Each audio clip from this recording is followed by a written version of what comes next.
Melania Trump confronts the press. Her unexpected response stuns the nation. What happened next will leave you speechless. For years, Melania Trump had been the subject of endless media speculation, her silence often mistaken for indifference, her measured words misinterpreted as avoidance. But today was different. The White House press briefing room buzzed with an undercurrent of excitement and tension. Journalists shuffled in their seats, reporters exchanged quick glances, and the hum of murmured conversations filled the air. The cameras were already rolling, their lenses trained on the podium where the press secretary typically stood. But today, it wasn't the press secretary who stepped forward, it was Melania Trump herself. Dressed in an impeccably tailored navy blue suit, she exuded the same quiet confidence that had defined her years in the public eye. The pearl earrings she wore shimmered under the bright studio lights, but it was her gaze, sharp, unwavering, that commanded the room. Reporters, initially caught off guard by her presence, quickly regained their composure. This was rare. Melania had never engaged the press directly like this. She had always been strategic with her public appearances, choosing carefully when and where to speak. But today, she had something to say. And the press was more than ready to challenge her.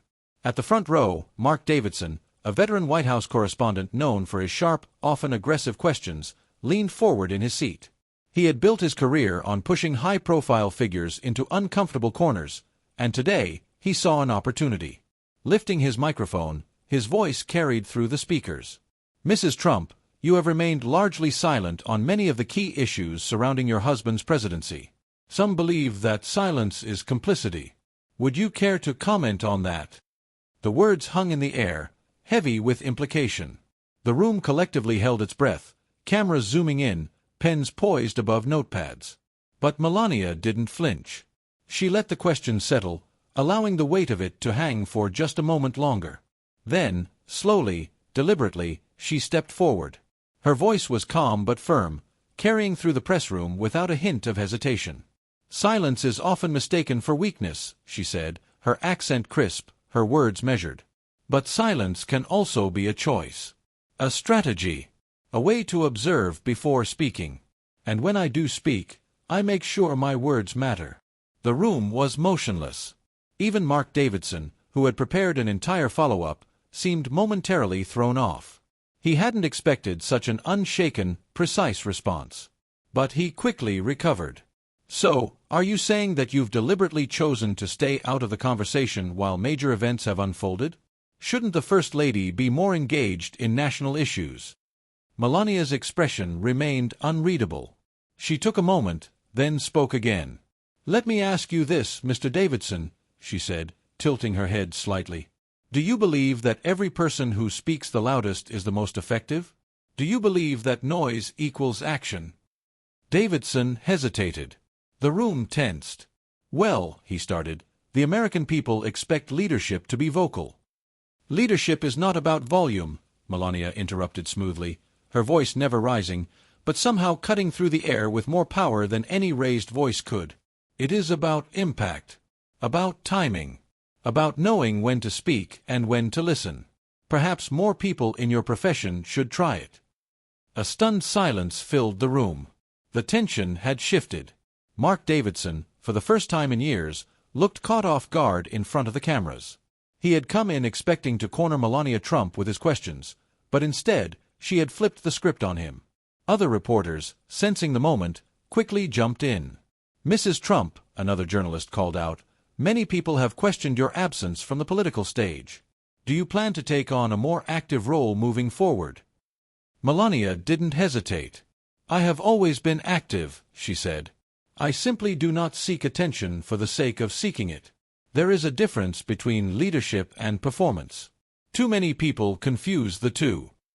Her words cut through the room like a blade.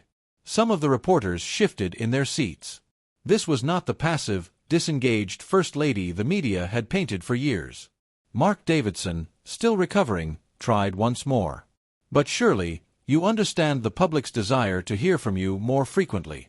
Do you think your absence has contributed to a lack of clarity about your positions?" Melania gave a small, knowing smile. "Mr. Davidson," she said, "perhaps you and your colleagues should ask yourselves why you are so desperate to hear me speak now, after years of dismissing my words when I did." The entire room went silent. Davidson opened his mouth as if to respond, but no words came out. The cameras captured the moment, the way Melania stood, composed and unshaken, while the man who had spent years challenging public figures suddenly seemed unsure of his own footing. She had turned the question back on them, exposing the hypocrisy of a media landscape that had once ridiculed her, only to now demand her voice when it suited their agenda. 4 years, she had been labeled silent. But now, with just a few words, she had left the press speechless. And this was only the beginning. The press room remained eerily silent, a rare moment of stunned stillness that even the sharpest reporters hadn't anticipated. 4 years, Melania Trump had been portrayed as an enigma, a first lady who spoke little, yet commanded attention whenever she did. But now, for the first time, she had flipped the dynamic entirely. Mark Davidson cleared his throat, regaining his composure. He refused to let her take control of the narrative. He had to regain his footing, fast. "Mrs. Trump," he began again, his voice laced with careful control, "you've accused the media of manipulating narratives, yet you stand here today attempting to rewrite your own. How do you respond to critics who say that your silence was simply a way to avoid answering difficult questions?" Melania raised an eyebrow ever so slightly, as if amused by the attempt to trap her. Then, in her measured, deliberate tone, she responded, "I do not rewrite history, Mr. Davidson. I simply do not allow others to write it for me." The crispness of her words sent another wave of murmurs through the room. Reporters were scribbling furiously, fingers tapping against laptop keyboards as they tried to keep up with the unfolding moment. Davidson pressed on. "Surely, Mrs. Trump, you can acknowledge that the American people deserve transparency from their leaders. Your absence from public discourse has left many wondering where you truly stand on the issues that affect this country." Melania tilted her head slightly, her gaze steady. She knew exactly what he was doing. "Transparency," she repeated, the single word hanging in the air like a challenge. "Is that truly what the media wants? Transparency?" The question caught Davidson off guard, but before he could respond, Melania continued. "Because if that were true, then perhaps your industry would be just as committed to transparency about its own biases, about its own role in misleading the public, about its willingness to push stories that fit a pre-approved narrative rather than seek the truth." A heavy silence fell over the room. Some reporters exchanged uneasy glances. Others hesitated before scribbling notes, realizing they were no longer controlling the story. Melania was. Davidson clenched his jaw. This wasn't going the way he had expected. She was too sharp, too composed. He had to change tactics. "Are you suggesting that the media is actively engaged in deception?" he asked, his voice edged with skepticism. Melania's lips pressed into a thin line. "I am suggesting," she said slowly, "that people have learned to recognize when they are being manipulated." She let the words linger, allowing the weight of them to sink in. Then, she glanced around the room, her gaze locking onto the cameras. She wasn't just speaking to the reporters anymore, she was speaking to the American people. "For years I have listened," she continued. "I have watched. I have seen how the same people who claim to seek truth instead choose to shape it." Davidson's frustration was starting to show. His fingers curled around the edge of his notepad, his usual confidence slipping. He wasn't used to this. He wasn't used to being outmaneuvered. Another reporter, hoping to shift the conversation, jumped in. "Mrs. Trump, you speak of narratives, but what about the role of leadership? Do you not believe that as First Lady, you had a responsibility to be more vocal?" Melania turned her attention to the journalist, offering a polite but firm nod before answering. "There are many ways to lead," she said. "Some choose to lead through words, others through action, and some, like me, choose to lead by example. Tell me, what is stronger, an empty speech or a meaningful action?" The journalist hesitated. "Well," she began, "surely words can inspire action." Melania nodded. "Yes. But words without action are just noise." More murmurs rippled through the press room. She wasn't dodging their questions, she was dismantling them. Davidson, now visibly irritated, made one last attempt. "Mrs. Trump, if you believe in transparency, then let's be transparent. What do you say to those who believe your silence was simply a strategy to avoid difficult conversations?" Melania exhaled softly, then stepped closer to the microphone. Her next words would leave the room in complete silence. "Mr. Davidson," she said, her voice unwavering, "perhaps the real question is not why I was silent, but why you are so afraid that I am speaking now." A complete hush fell over the room. She had done it. With a single sentence, she had flipped the entire press corps on its head, turning their scrutiny back onto them. Davidson looked as if he had been hit by a wave. He had no response. For the first time, the press wasn't dictating the narrative. Melania was. And there wasn't a single journalist in the room who could deny it. The silence in the press room was absolute. Not a single reporter dared to speak, not after Melania Trump's last words had flipped the entire narrative. "Perhaps the real question is not why I was silent, but why you are so afraid that I am speaking now." 4 years, journalists had painted her as an indifferent figure, a woman who refused to engage with the media, a first lady who had chosen silence over visibility. But in just a few minutes, she had completely shattered that perception. Across the room, Mark Davidson sat frozen, his usual sharp demeanor faltering. The cameras had captured every second of his defeat, his carefully constructed questions dismantled with effortless precision. The veteran journalist had been outplayed on his own turf. But he wasn't ready to accept it. He had one last shot. Clearing his throat, he forced a smirk, masking his frustration with forced confidence.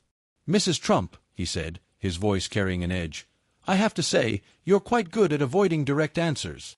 Melania remained poised, unmoved by the weak jab. Davidson leaned forward, determined to regain control. "Fine. Let's put it plainly. Why are you speaking now?" This was the question he had been waiting to ask. Melania's expression remained calm, but her eyes held a quiet intensity. She stepped closer to the microphone, her hands resting lightly on the podium. Her next words would shake the foundation of the media establishment. "Because I have watched long enough."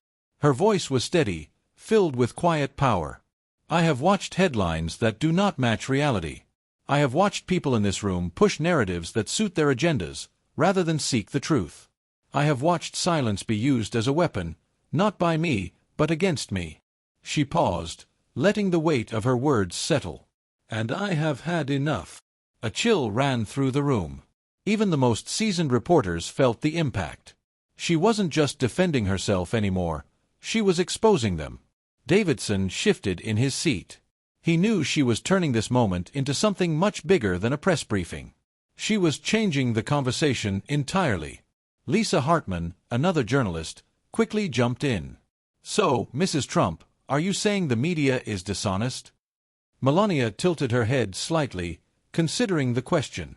Then, with the same measured tone, she delivered her response. "I am saying the media is selective with its honesty." The answer landed like a thunderclap. The press room, already tense, grew even heavier. Some reporters stole glances at one another. Others hesitated before scribbling down their notes. She wasn't playing by their rules anymore. Davidson, determined to salvage something, let out a small chuckle, shaking his head. "Come on, Mrs. Trump.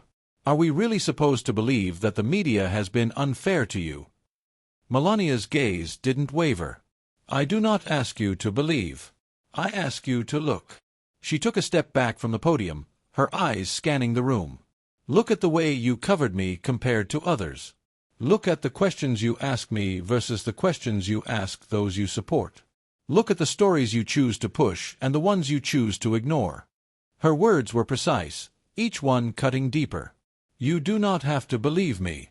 But the American people already see it." It was over. The press had no comeback. Because she was right. 4 years, the media had controlled the narrative. But now, the American people weren't just consuming information, they were questioning it. And that was something no journalist in that room could undo. Davidson leaned back in his chair, defeated. He had entered the press room confident that he would expose Melania Trump. Instead, she had exposed them. The cameras continued to roll, capturing what would become one of the most talked-about press moments in modern history. Melania, without raising her voice, without anger or hostility, had just done what few had ever accomplished. She had challenged the press. She had turned their scrutiny back on them. And she had won. With a final glance around the room, she stepped away from the podium and walked out. the doors closed behind her. And for the first time in a long time, the media was left completely, utterly speechless.